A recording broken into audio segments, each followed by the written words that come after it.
Hello, hello, hello. Happy Sunday, everybody.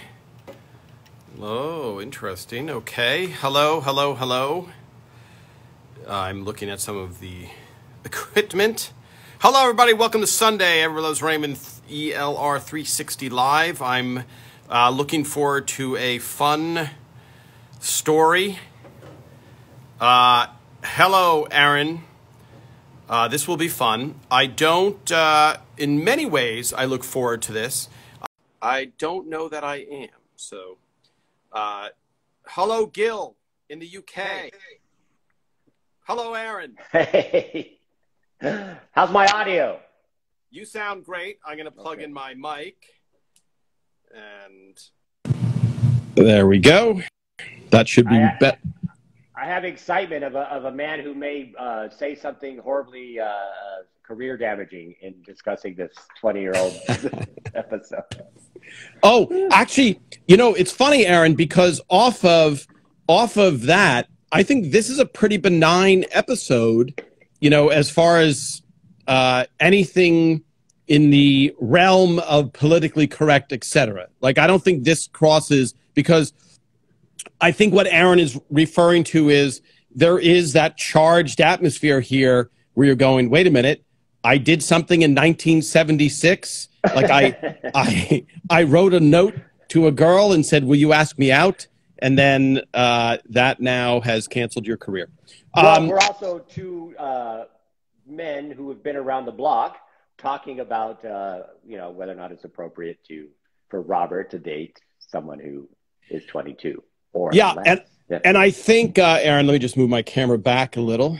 It changes the frame when you, by the way, as a photographer, because I posted a great picture of you that Eric Curtis took on the thing, and I think you look great in it. As a photographer, the least complimentary camera is on an iPhone or an iPad. So yes, when you shoot somebody, you want to use as far away a zoom lens. And so we are using, I think this is a 28 millimeter, so everybody looks, you know, everybody doesn't look as good as they could. So, right. Having said that, all right. So, what I was thinking, Aaron, before we get into it, off of what you just said, Robert, it appropriate for Robert to date. Any story that we tried to come up with that had an emotional charge to it, like lateness. Lateness always comes to mind because the moment I think Scrovan said something like, Shelley's always late and I'm always waiting for her. And Shelley Scrovan is the wife of Steve Scrovan, a writer on Everett Raymond. The room erupted. It was just like, yes. And then and there was like so much, as opposed to season one, we tried to think of a story about disciplining children. And it was a Saturday. And we sat there and it was just like, well, maybe this, you know, like good, hard thought, but nothing like, oh, wait a minute, you know, that emotional charge. So, Aaron, just as an aside, I want to say hi to some people, but also Tucker's wife. Eileen, I saw that. Yes. So Tucker is pivotal to the story. Now, you and I wrote the episode together, but Tucker had something happen to him that's pivotal to the story. And you know, hopefully Tucker will be able to join again another time. But I'm hoping Eileen is watching because 3 people can join live. So they've changed the dynamic. So if at any point Eileen feels like she's being misrepresented, and just for those watching who are just joining us, this is Tom Caltabiano, as a writer on Everett Raymond. We're talking to Aaron Shure, also a writer on Everett Raymond. We're going to focus on something called the Young Girl episode from season 5 of Everett Raymond, right? Yes, season 5. And we're going to, this to me, Aaron, is a perfect story of here's real life, here's what happens, here's how it becomes an episode, here, right, you know, and here's what you have to change, etc. So we should go back. Let me just say hello to some. Yes, not camera ready yet. You don't want to steal Aaron's thunder. Yeah, don't worry, Eileen. You won't steal Aaron's thunder. Okay, so since you're not going to come on, we will be able to say anything we want about the argument. But you, Eileen, you can write if you want to put some because I'm only relaying through the filter of Tucker. And I should add, for those of you watching, these are huge Raymond fans, the fight that led to the baggage suitcase episode happened between Eileen and Tucker in real life. So an excellent source of material. And Eileen, you came through on this one also. So let me just scroll back, Aaron. You are now in lovely Hollywood, right? I am. Okay, so hello from Scotland. Hello, Louisa. Oh. Hello, Karen. Yes, in Plymouth, England. Hello, Hawaii. Hello, yes. Hello, Australia. I think my sister joined. Brandy. My sister Brandy is on. Oh, nice. Hello, Gil, of course. Hello, Sandra in New Jersey, where, of course, just to add a little backstory, I met Aaron Shure in maybe 1993 or 94. Mm-hmm. Do you remember the exact year, Aaron? I was in New York, so it would have been earlier than that. It might have been 91, 92. 92. Okay. Yep. A crazy long time ago. And I don't think we've told this story yet, but either way, we have so many new followers. I started doing stand-up at the Improv. The way you get into the Improv is you audition. On audition night, you pick a number, and hopefully you get on. So many people stand in line, pick from a hat, and they don't get on, and then they go home. So this was another audition night. One of the guys that I watched absolutely killed the audience, and I was like, this guy's hysterical. So I went up to him. That person was Aaron Shure. I said, listen, Aaron, in New Jersey, there's a gig that I do. If you want, you can do some time, and then maybe you can get booked at that gig. And that's how everyone was back then for the most part. Ray was not a star. Ray was he was a headliner, but he was just another comedian. And so, go ahead, Aaron. No, I just read someone that asked a question. Miss Daisy asked a question. I was trying to understand. Okay. So no, keep going. Yeah. So then I see Aaron. I go, Aaron, meet me at the Improv. I'll drive you to this gig in New Jersey, in Lake Kapatcon, New Jersey, a club called the Upper Deck, run by, I think, a guy named Pat Guarini at the time. And New Jersey crowds are different than Improv crowds. The Improv crowd is I'm going to just say, slightly more sophisticated, and they're like, wow us with your comedic ability. And New Jersey's a little bit more of like, go ahead, try and make me laugh. I'm not laughing. And so I went up, and Aaron went up, and as I remember it, he didn't have a great set, but it wasn't bad. I bombed. Okay, which I don't remember that way. I ate it bad. I face planted in the middle of the Upper Deck. It didn't go well. It wasn't like the Improv at 3 a.m. after everyone got up there with the lottery. It was a bunch of people who were drinking and wanted the good old hits. They wanted comedy. Well, they don't want some egghead intellectual. Yeah. Well, you did an impression of a teapot at the Improv that killed. Yes. You got on the stool. You stooped on the stool at the Improv. And this is the original Improv that opened in 1964, where, Richard Pryor and Robin Williams and Jay Leno, this was the original one. So the Upper Deck was on a lake in Lake Apatcon. You went up, and I remember the teapot thing, not like they didn't get if my teapot doesn't get him, I'm dead. I should just leave. You're perched on a stool, not getting laughs. Whistling like a teapot. Yeah, whistling like a teapot. Face turning red. Yeah. So it's not a great. Whereas if you're just telling regular jokes and it bombs, you just move on to the next. But now you have to climb off that stool in a painfully slow way. So Aaron, I don't see Aaron because he gets a ride back to New York with the headliner, and I think I might have met a girl that night or something. And I said, Aaron, can you find your way back to New York City? I think you didn't want to be seen with me. That's true. Okay. Had there been Ubers, you would have called me one. I absolutely. But we were in the sticks in New Jersey. Yeah. Okay. So now, cut to, I never see Aaron again until season 2 of Everybody Loves Raymond. I walk into the production office at Warner Brothers, and I go, boy, that guy looks familiar to me. How do I know him? And I'm like, oh, that's the funny guy from the Improv. Now, Aaron sees me and I don't know this, but Aaron goes, oh no, Tom is going to tell Phil Rosenthal, the showrunner of the show, that the least funny guy, the guy who bombed terribly, who I never want to be seen with again, is the guy you think might be able to write. Okay, so that was our introduction. And it turns out, I thought, I'm going to surprise Aaron. I'm going to say, you know what? We did a gig, and I kept a calendar of every gig, and I would have been, but you preemptively, to prevent from being fired, said, I think we've met before. Did I go? I remember I saw you bomb at the upper deck, Tom. I actually did that. I pulled that move. I didn't do that to you because I'm not that much of a schmuck, but I did do an equivalent version of that where I went to an amusement park. I went to Six Flags or whatever with my buddy, and I threw up on the roller coaster. And not even the most dangerous roller coaster. It was practically a kiddie coaster. And I threw up right as the coaster came back into the loading section. So there's just everybody saw it. It wasn't even moving. And what I did is I called all of my friends' friends and told them he threw up on the roller coaster. Oh my gosh! Because he was the sort of guy who would have, enjoyed telling that story to everybody else. So then he called me with a conference call. With all of our friends on the conference call, it's like, Aaron, I want you to tell everybody who threw up at Six Flags. And I was like, wow. Now, Aaron, what year of high school was this? This? No, this is, I was probably writing on Raymond when this happened. I may have brought it into the room and tried to turn it into a story. Oh my goodness. Phil's like, that's not a story. You're just a sad person. Yeah, you're just a sad person who can't take the blame.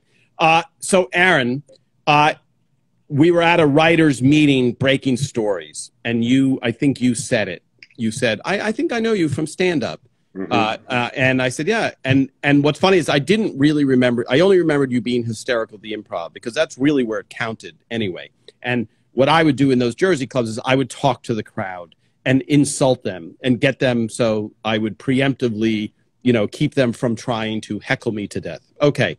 So now, Aaron, because I knew you, and also you were a single comedian when I had met you. You had a little bit of dating history in that you didn't get married. Unlike a lot of the writers' rooms, you didn't get a lot of the other writers in the writers' room got married to their college sweetheart. Mm-hmm. And so many of them had not had this dating history in their life, which you had. Okay. Now, Aaron, for those of you watching, Aaron and I wrote the breakup tape, which was based on a real life event in Aaron's life. And that is the episode that Ray submitted to the Emmy committee and won his Emmy for acting, was the breakup tape. Okay. So now we cut to season 5 of Raymond. And I remember this, Aaron. It was when the show Survivor had just premiered.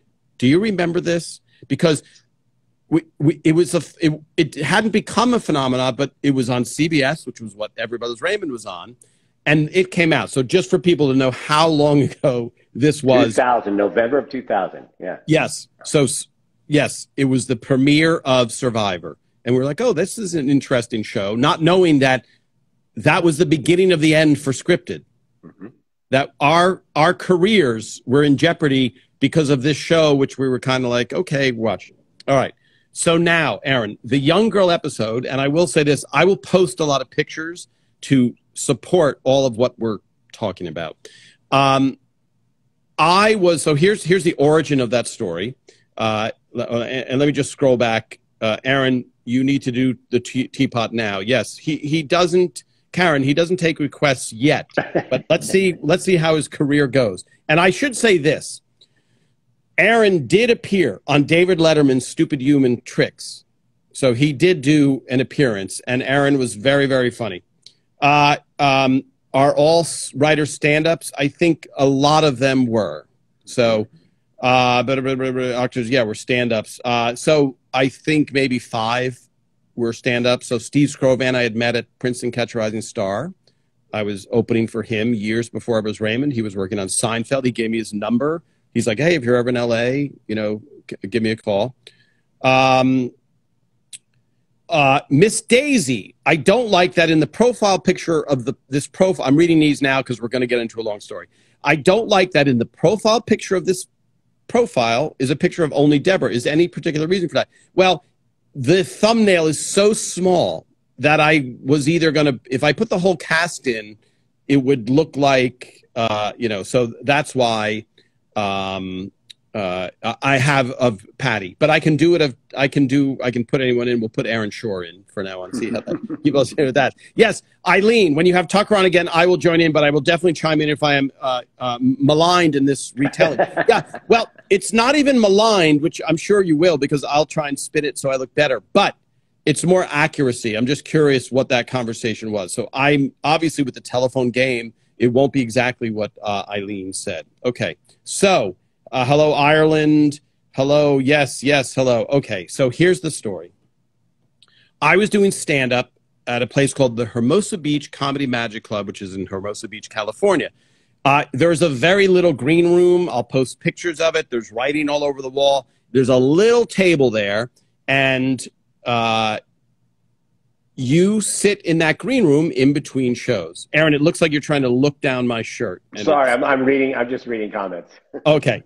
So the Comedy Magic Club is loved by big comedians. So Jay Leno performs there every Sunday. With COVID, obviously they're not. But Seinfeld, I've done it many times with Ray. We did it once. Seinfeld was there. Every big comedian, because the owner, Mike Lacey, is the nicest person to people. Okay. To the comedians, because as Aaron knows and can attest, when you're a comedian, oftentimes you walk into a comedy club and they'll be like, okay, don't flirt with the waitresses. You can't drink any alcohol. You're only allowed to order from the left side of the menu. And I don't want to see you anywhere. You get treated not well. And Mike Lacey treated everybody like gold. And I think he was the first one to headline Seinfeld. So a great place. Okay. I'm doing stand-up. It's me, Gary Shandling, Kevin Nealon, and maybe one other act. And we are in the green room after, and the green room is really small. It's one big round table, oval table. And I don't know, Gary Shandling is like a superstar, and Kevin Nealon is like a superstar. And I'm just this, young guy who's there who looks up to both of them. So we go into the green room, and this woman comes in after the show, and she's talking to Gary, and it turns out to be a woman that Gary went to high school with. And she's there, and her daughter is there also. Now, I'm eating the food, which was the second best part of the club. The comedy club was a great audience. And I'm sitting there eating food, and a girl sits next to me. And I assume it's her daughter, but I don't, nobody is talking. Nobody is talking to me because she's talking to Gary. So I'm not sitting there going, hey, Gary, when you're doing your TV show, here's how so in that setting, I'm not talking. So, but the girl is sitting next to me, and it's just, so we just start talking. Hi, how are you? Just whatever, small talk. What do you want to do when all this stuff. By the end of the conversation, I give her mother my Everbuzz Raymond card, and I go, if you guys ever want to come to a filming, let me know. I don't think anything of it. I go back to, my life. I get an email from the daughter, and she says, hey, I'd like to come up. I'm like, oh, okay. The two of you? And she's like, no, I'm going to come up alone. I was like, okay. And I didn't, Aaron, a lot of people would come and see the show. It's great.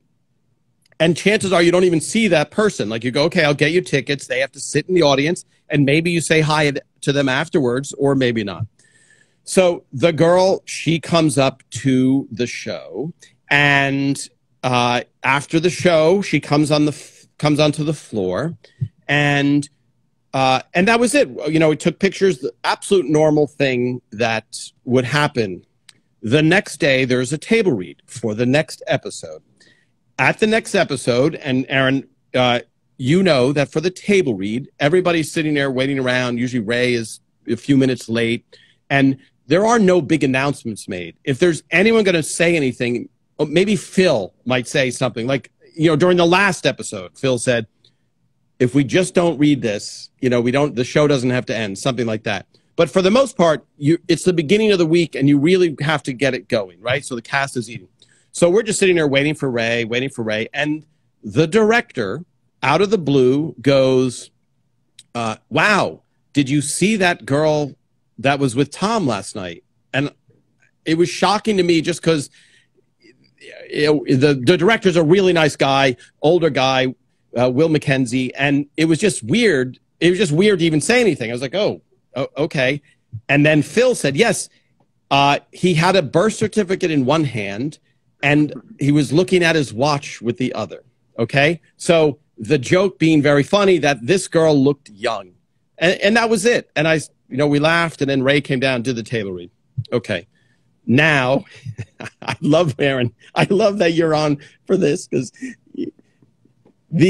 I sometimes I feel like I should have my lawyer. My lawyer should come in and go, "What Tom meant to say." Okay, so that's it. Nothing happens. Nothing. I'm not dating the girl, right? She's very nice, and I don't know if you did. But you do have a reputation because why you're the one single guy on the staff, right? Oh, of course. So you have a reputation that's fueled by all these very, very young, slightly prone to fantasy comedy writers who imagine your life as the one single guy is constant tickle dungeons and foam raves. All right. I'm going to pretend I don't even know what that means, Aaron. So yes, that's great for setting the color. And there are many times when, and I will give this example. There was a young comedian, and Robin Williams' manager said to me, I was at the Hermosa Beach another time with Robin Williams and his manager, and he goes, Tom, can you have lunch with this female comedian? And I said, sure. So we had lunch. She came to the Warner Brothers lot. We had lunch. And afterwards, I went into Ray's office. I introduced her to Ray's office, to Ray in his office, and she left. And then I come back in Ray's office. He goes, what was that about? I go,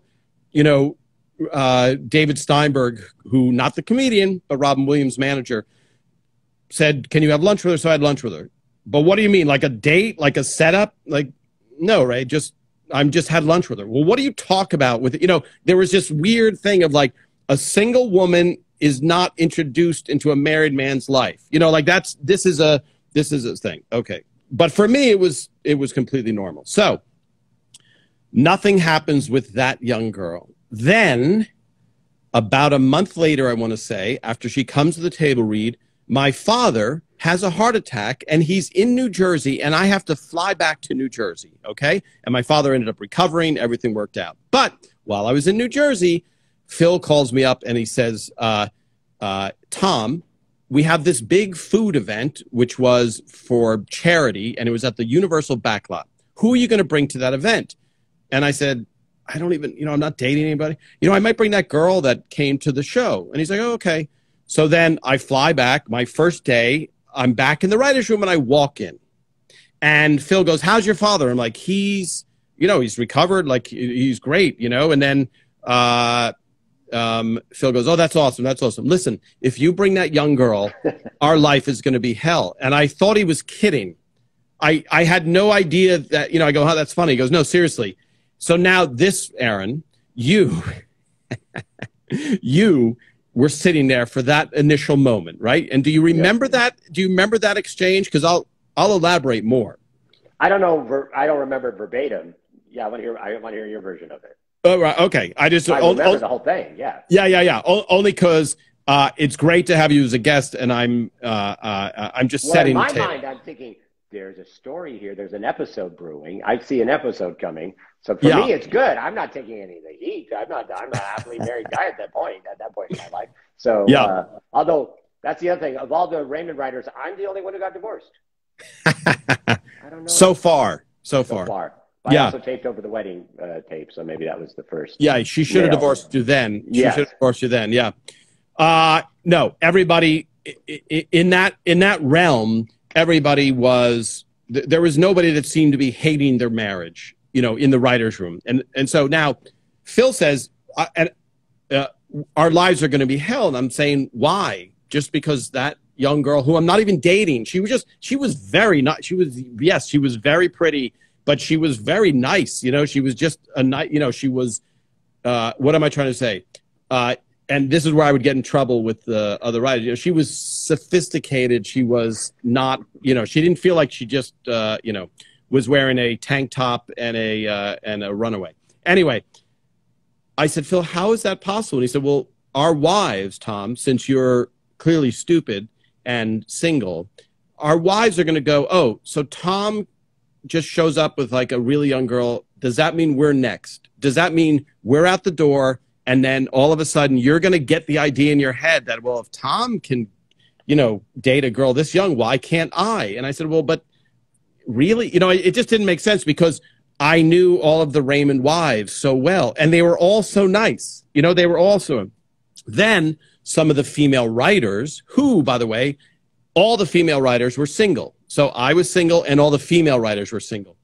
They were getting mad at me saying, you're going to date this girl and you're going to break her heart and then she's going to be devastated. I'm like, I'm not dating. Like, they were projecting so much in a good way. It became a group therapy session where everyone was projecting a crazy amount of stuff. And one of the writers who sat next to me, female writer, she was like, you know, I dated a guy who was much older and I was so, and all, okay.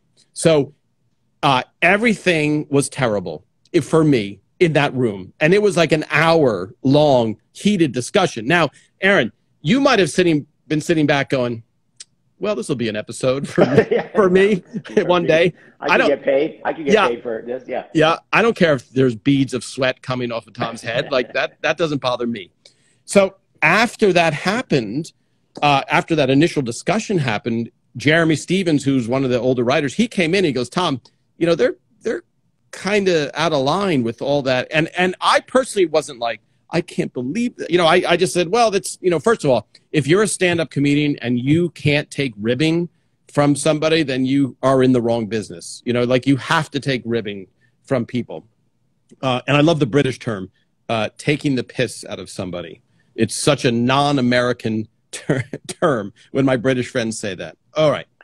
So now, Aaron, Phil's like, please, please, please don't bring her. Okay. So what do? I bring her. I bring her to this event. And exactly what I thought would happen happened.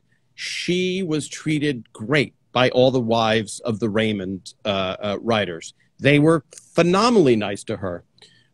It's you know, and I sat there and go, what was Phil talking about? Like, you know, like, are they jealous that this, you know, like, it just didn't make sense to me. And I'm going to throw in a real piece of trivia that I don't even know if you remember what happened that night. Do you remember what happened to one of our cast members? Doris tripped over a dog. Was that night? Yes. So yes, Doris, okay. So now, and for everybody watching, the food event is a giant event in the back lot of Universal Studios, and famous chefs are there. And you can't eat, you can't even take 3 bites of everything. You can barely take a half a bite because it's so much food and it's so big. So you don't necessarily see everybody in close quarters at this food festival. It might be like, hi, Aaron, how are you? Good to see you, Tom, tonight. Good. I'm going to go get this. And then I might see Aaron 3 more times the whole night. Okay. And the relevance there is, on the way out, Doris Roberts trips, falls, and we all go to the hospital with Doris Roberts. So now, and I don't know if you went, Aaron, you might have gone home. Yeah, because you had kids, right? You had young kids. Okay. Yeah. But I went, Lou Schneider went, I think Phil might have gone. There were a bunch of them there. And now we're sitting in the emergency room. And now we're really in tight quarter. You know, now it's just like, now it's obvious that, now Tom, let the insults start flying. So then Lou and, you know, Tom, doesn't she have a curfew? Like, is there a danger of having her out past 9 p.m.? All of these young girl jokes, you know, that were happening. Okay. That happened. Doris, by the way, was fine, but she really had a shiner and we had to hide it, which somewhere I have photos of that, Aaron, and I don't know if I'll post them, but it was hard to shoot around that. Okay. Was it a dog that she tripped over? Why was there a dog at the food festival? I think it was, I thought a dog on a leash or something for some reason. And I think there might have been some drinking involved also by the dog. I think the dog was completely boozed up. Yeah. And might have cut her off. Okay. So now, all right, let me scroll through and do these questions. I hope, boy, this is a long setup, but it helps paint the picture. Okay. So how young was the girl? Okay. Well, was she at the ED? Was she at the ER with you? I can't.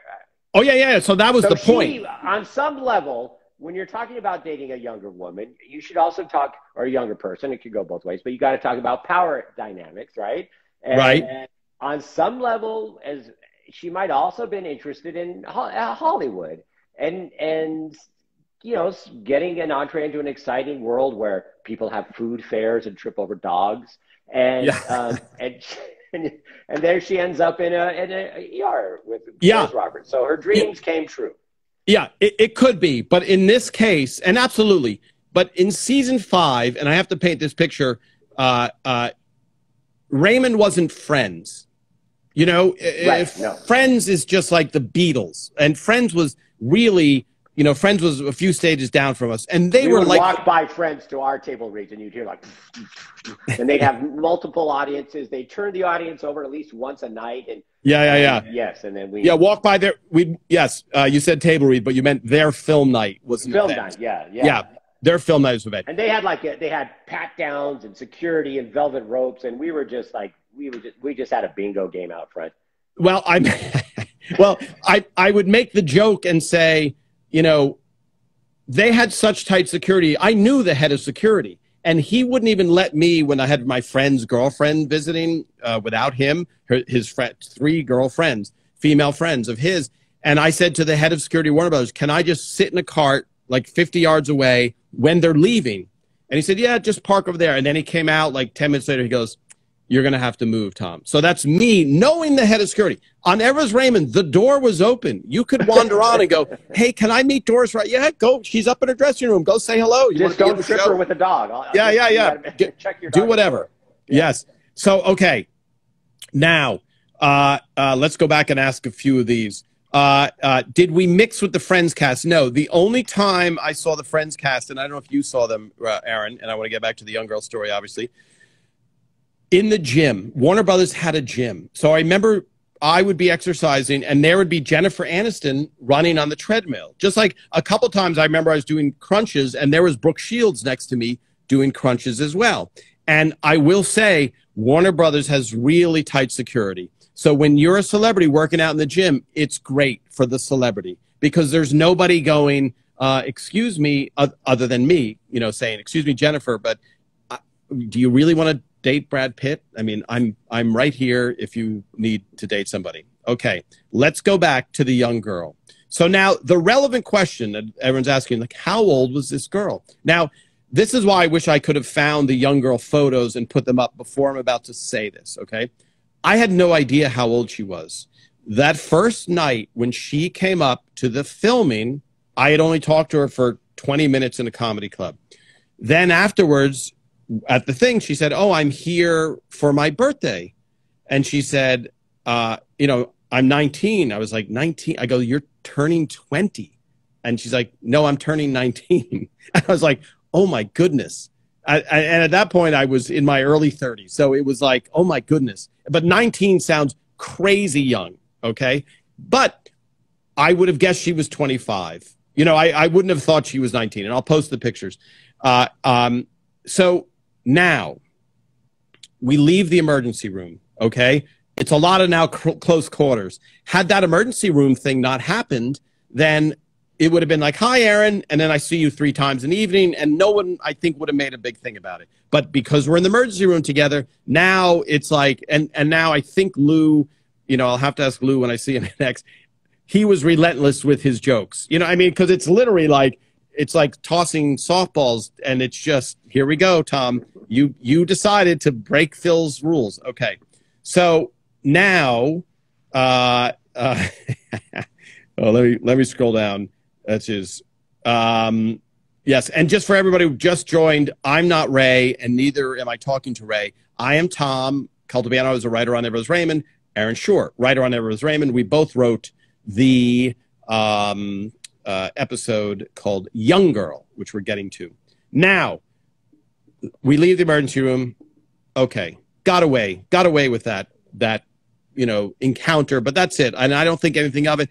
And I never date that girl. I became friends with her. I'm still friends with her. You know what I mean? Like it was completely a friendship, but the optics, as they say from the outside, was open for interpretation, especially by professional comedy writers who have been married forever, who are not going to let me get away without any suffering. Okay. So now Monday morning I go into work, Aaron. I walk into the writer's room. And the one thing about the writer's room is we would go in at 10 a.m. You know, you'd hear writers to the writer's room, and it was just like a regular job, you know. So now we're sitting in the writer's room, and Tucker, who sits next to me, goes, "Hey, how was your weekend, you know, with the young girl?" And I go, "Yeah, I mean, you saw me at the thing. Yeah, that was it. I mean, you know, by the way, she didn't live in Los Angeles. She lived in San Diego." So just getting back to where we got onto a little bit of a tangent. Yes, if she was an actress and she wanted to get into show business, and then I would have been a little bit like, oh, you're now in ground zero of a TV show. Like, I wonder if she has ulterior motives. Okay, that's what you were alluding to, Aaron. Or even not that it's like, wow, I'm in this. But I don't think she watched the show. She was not interested in being an actress. You know what I mean? She was, I think her family was successful, you know, so there was nothing like that. Because I have had encounters with actresses where you think, that's weird. I guess that maybe they're trying to compliment me to get, you know what I mean? Like, and you don't want to think that, you know. All right. Tucker goes, did you have fun with the young girl? And I said, yeah. I mean, you saw my fun. It was the food show and then the hospital. Like that was the thing. And so Tucker goes, oh, that's good because I had a fight with my wife, you know, whenever it was that night because of her. And I'm like, what? I'm like, how could you have a fight over the young girl, especially with Tucker's wife, who is the youngest wife on the Raymond thing, I believe, you know, maybe even by a long shot, right? So, and I'll risk compliment her. Eileen is young and beautiful, okay, when this happens, okay? And still, Eileen, if you're watching. But, so it wasn't like, oh, this is someone who's been married 40 years and is like, you're going to go for it. So, basically, I think, and this is where Eileen would help, I think Eileen just came in, much like in the episode, and said, what do you think Tom talks about with that young girl? And I don't know if Tucker said maybe they don't have to talk, which is what's in the line, which is a line in the show. But it was in the show, we made it Deborah going, you know, what do you think he talks about? Well, maybe they don't have to talk. Well, what's that supposed to mean? You know, like you're forced to talk to me and they're just having wild sex all the time. You know, basically, yes. You know, that's the thing. So now, Aaron, it is a heated thing. Phil's not happy that I brought her. Nothing good has come out of this, right? So I want to say I'm going to say maybe 5 months later, I said to you, I said, Aaron, I think I have an idea to pitch where Robert dates. I think it's cooled down. The anger towards me has cooled down enough. And I thought I'd have a better chance of getting Phil to approve that script if you and I wrote it together, right? Because I just think, you know, it's going to be a better script anytime you're involved. But it just felt like, okay, a different perspective. And the whole thing, the thing that I think was pivotal was that my being incredulous about the wives' reactions. Mm-hmm. And until Eileen got into the fight with Tucker, I was like, Phil, you are so wrong. Like the wives were so nice to her. They were nicer than you guys were, you know? And so Aaron, then what was your feeling then when I approached you and I was like, let's do this?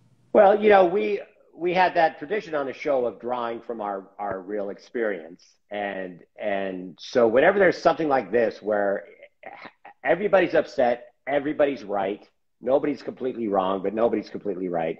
And I knew this was going to be good. So yeah, I was excited to write another episode with you. And watching back, you know, I rewatched it in preparation for this because I don't remember exactly what we did until I watch it. And I'm watching like, oh, this is it. I really liked how Deborah was mad that she was mad. That's a great dynamic, especially for her character, where it's like, I don't want to be upset, but I'm upset.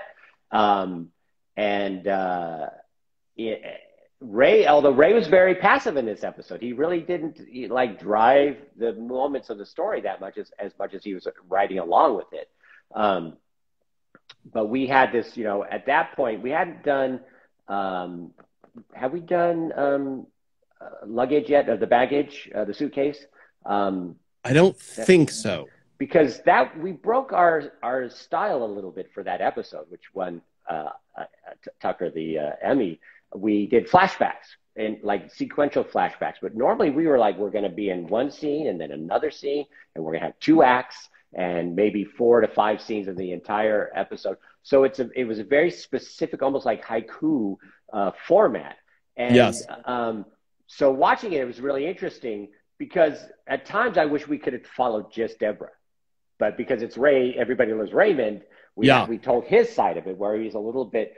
And I also love the dynamic here, which came up in real life when Tucker came in and cattled on his wife, essentially, which we all did because we could get well remunerated for spilling the tea. Yeah. But still, there's a thing about with your spouse, what's said privately.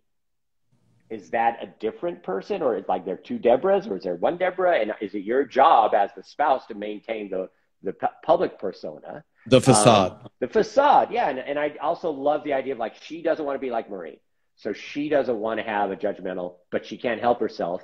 And then it is a loaded issue of how old is too old and how young, and it changes if it's an older woman and a younger man. It's somehow less icky, I think. But if it's an older man and a younger woman, you come up against an it factor, I do believe. So yeah, it was exciting to write another episode with you. And I'm trying to remember the casting process. Do you remember the casting? I'm not sure I was in on the casting.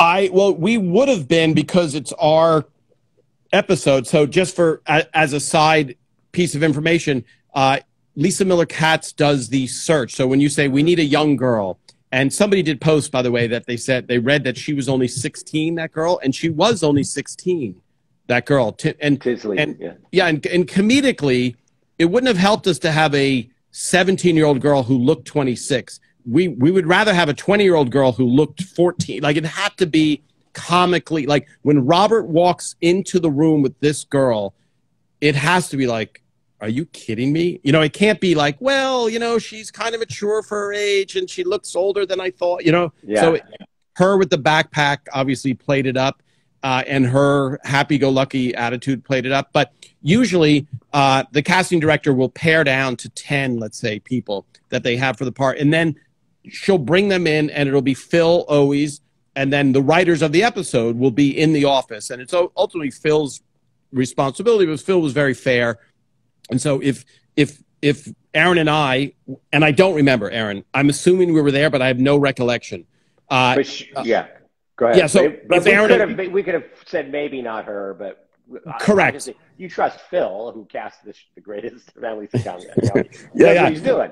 But yes, but she did a great job. Tisley did, and it's I was thinking about like that must be hard to have like Frank in your face and either not laughing at him because it's hilarious to see Peter Boyle, or look at him like he's a star, but also he's being a creepy old man, and you got to react to that and then I thought, oh wait, that's basic woman skills. Like every woman has some version of knowing how to deal with a creepy old man, right? Yes, yeah. Every day for most women. But I thought she pulled it off wonderfully. And so then I think adding the Deborah part, because I think that is good. That's a really good element of, yes, the obvious thing is that she's jealous, but then taking it that next step of like, I hate that I even feel this way. And I will say I had one time, I was very, very close friends with an older couple he was a World War II fighter pilot. They had 8 kids, and I became very close to him and his wife. And I brought one of my girlfriends down to meet them because they were like my family here. And that night, she brought out a picture, the wife of the older, and she was probably in her late 70s at this point. And she brought a picture out of when she was very young and beautiful. And I didn't think anything of it. And the next time I saw them, she apologized. She said, Tom, I don't know what got into me. I don't know why I felt like I had to show this girl that you were introducing to us, who was attractive, to show her that I was once beautiful too. And it was a very interesting, emotional statement, like, because she was being very, candid and self-aware, because this older woman was saying that. And so that's a real in-depth aspect, that of versus just the surface of like, oh, well, she's jealous, Right. And I think the night we filmed it, I invited the young girl who I met, the real life one, to the filming. And so I have pictures of the real young girl that had happened, and then Tinsley, who played the young girl. And I think, just on a side note, we got a delivery of Tums to the show. Because of those lines? Yes. Yeah. And so I always know from the outside, you're like, do they get free stuff? Like, will they get a car if they mention a Ford or something? And it's the only thing I ever remember getting was Tums from the show. And I'm like, why didn't we write that, something helps them? A Rolex watch maybe makes them feel better. But I have to say, I read online on IMDb a terrible review of the show. This is terrible episode, because Deborah sticks her nose in it and she never gets her comeuppance.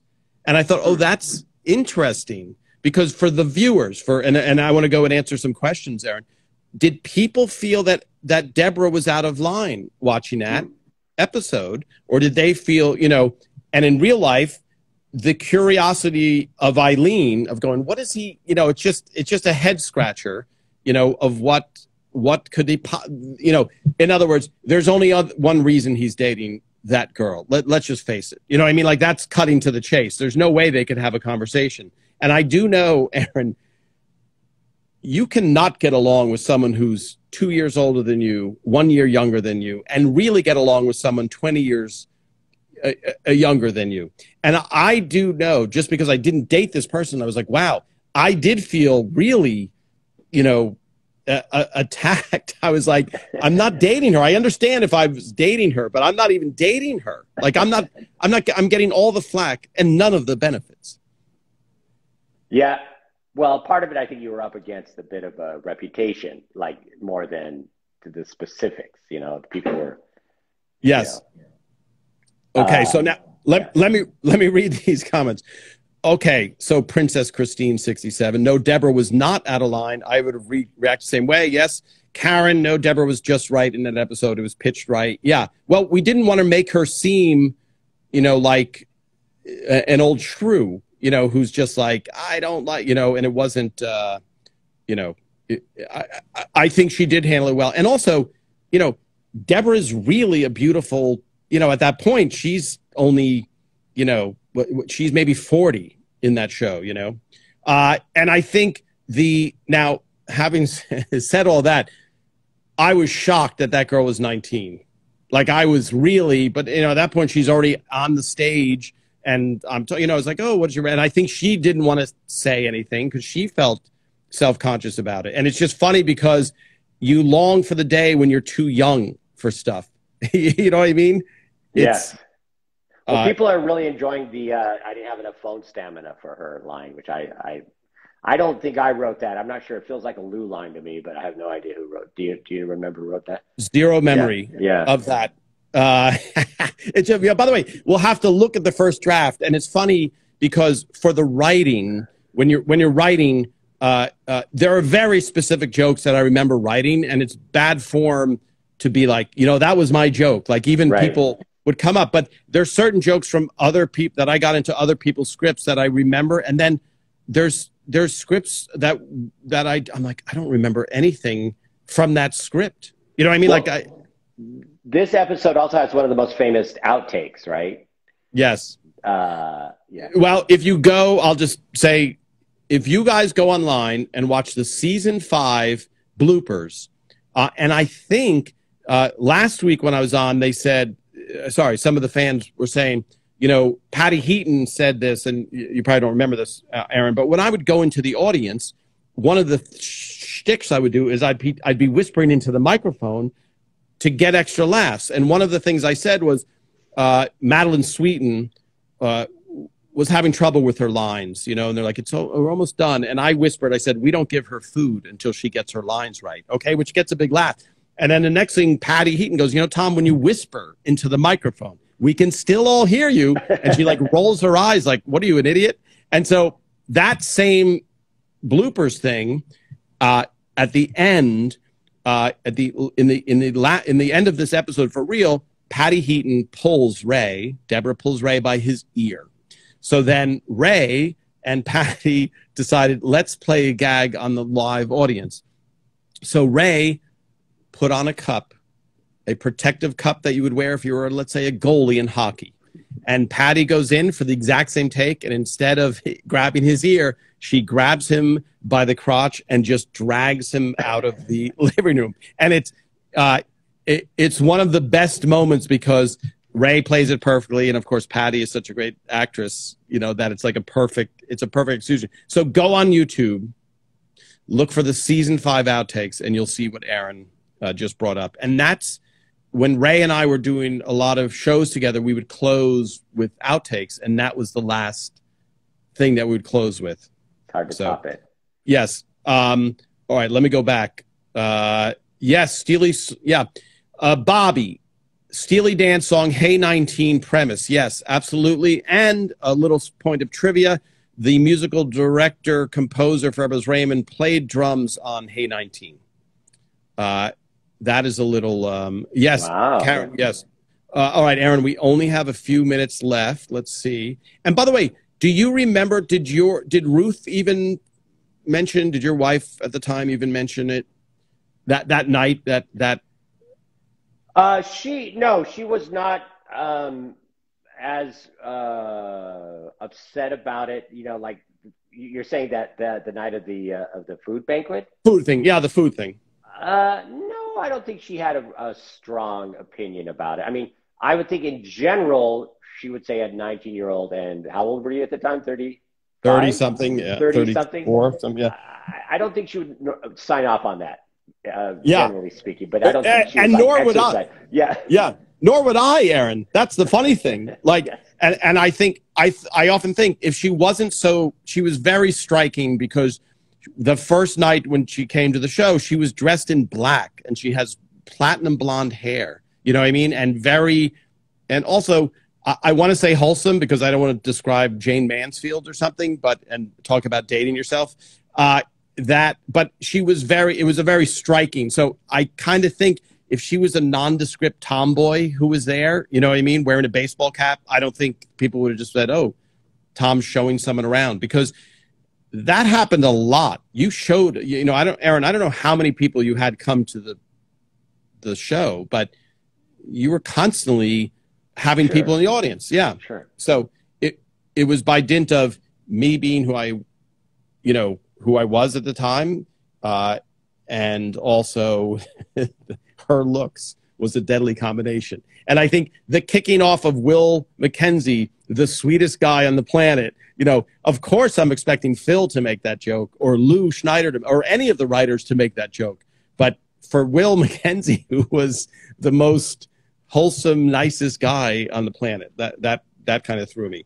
And Aaron, I'm going to dig up the original draft. Yeah, the original draft of the show, because I have every draft on the show, and it's really an interesting thing to see. And I think that's what people, especially people who are writers, there's a process where that script gets so much better in 1 week's time because you're watching it on its feet and you're watching how something plays. So when you write a script normally, you're hearing every character in your head, but you're seeing timing, you're seeing how the other thing reacts. From the first draft of almost every script, from the first draft to the draft that gets shot, it's really remarkable how these little things, and I think that's the difference between a good show and a great show, and that's why so many of these episodes of Raymond where you go, yeah, it's not the best episode, but it's still 98% there. And I know, Ray was telling me the other day that he and Phil had to pick out the best episodes for Emmy Magazine. So the Raymond best episode. And they agreed on like 6 of them. So they had to pick up 10. And so they agreed on 6. And, Ray was picking out some of them that Phil was like, no, that's not the best. But that amount of work that, Phil and Ray spearheaded, and that precision where there's no false moments, because, sometimes even I was watching a Seinfeld episode and Larry and Jerry were doing the commentary and they're sitting there going, wait, is that how we ended it? They were like, really? That we just let it go away, and that never happened, on Raymond until the last take on show night. We were trying to make sure that it was, perfect. My favorite part of that episode, besides Deborah, is how both of them lied about their age. The young girl said she was older, and Robert said he was younger. Yeah. Well, I mean, let's face it. It's really about rejection. And, I'll just say this because it's a funny story. One of the actors on our show who not the main actors, character actor, met a girl, and he didn't tell her his age. And he told me he was talking to her later on the phone, and this is pre-cell phone. This is landlines. It helps for the joke purpose of what he said. She said, well, how old are you? And she said, she said her age, and he goes, well, and he said whatever age he was at the time, like maybe she was 26 and he was like 47. And he goes, Tom, when I said my age, it was like a machete had cut the phone line. The silence was so long, and like, what, it was just, because, it's for some people it really does. And it's all about rejection. Why do people lie about their height or about their weight, or why are all these dating apps, the person walks in the room. Yeah. I've been in a great relationship now for 3 years. So I'm very happy, but I had been on the dating apps, and height is a big thing. And what's funny is when you're on a dating app, you're going to say, these are my rules for what I want. But you see people want connection, and you see people trying to work their way around their own silly artificial rules. And I remember one woman, I think on a lot of the dating apps, pictures I had, I was wearing a hat. So I wanted to make sure before we met in person that she knew I was bald, right? Right. And so I said, like, I'm bald. And she goes like, yeah, but because you shave, right? And it like she wanted to, that for her would have made it okay if I was bald, but only artificially bald. Like I couldn't be like naturally bald. It had to be an achieved look. Okay. Yeah. So it's like, and how did that, you like, and it's about reject, right? We sit there, it's strictly about rejection, because if you're like, I'm 6'5", I'm rich, I have a full head of hair, and I'm 24. It's like that person, other than an older woman, is going to be like, well, you're only 24. And also, I mean, now we're getting into, if you and I were sitting in a room going, okay, what do we do for this episode or series or whatever? But now you're getting into, there are also, which slowly, in a weird way, they're trying to get rid of it, but there's absolute differences between men and women, 100% in what they're looking for. So I remember a woman saying to me, she's like, isn't that a turn on that I'm so accomplished in whatever it was she was doing? Like if this turns into this big empire. And I'm like, it doesn't really, it doesn't matter one way or the other. You know what I mean? Like that's not versus, I think with a woman, if a guy is unemployed for 6 years, it factors into how they feel, and these type of natural things that we go, okay, there is a difference, there that you have to tap into. And I think for those dating apps, it is that. It's like men are more visual and women are not. And it doesn't mean you can look like the Elephant Man and have no problem, but it's just not quite as much as a factor. Awesome. Aaron, let's scroll through a few last ones because we're already out of time. This flew. Karen said her son asked what a landline was the other day. My son didn't know what a busy noise meant, a busy signal. It's like, a busy signal. He doesn't know what that meant. Yeah. Yeah. I think there is a YouTube video of young kids with a telephone. Yes. A rotary dial. Yes. Yeah, and they're sitting there staring at it and trying to figure it out, what goes on. So, all right, Aaron, so then you're not on the dating apps anymore. I'm just going to scroll through. No, I'm not. See this? Yeah. By the way, when you were on The Office, Aaron, and were there a lot of true life stories that wound up in The Office? Sure. Not quite as many whole stories, but like a lot of the cold opens I wrote for The Office were things I really did. Like I was writing on New Adventures of Old Christine, and out on the lot there was a radar gun on the lot. And I thought, hey, what happens if I run it then? How fast can I run? So the whole writing staff ended up running the way we did on The Office. And so stuff like that would go in. But and also bad experiences you've had at work would make it in. But it wouldn't come like whole package the way a Raymond episode would, where like my wife often makes me late and we have a conflict over that. Or I brought a young girl to a banquet. Yeah. Yeah, which is, it's funny how some stories were almost lifted whole cloth. Now, right. You have to compress, and that's what I say. All of our lives are boring.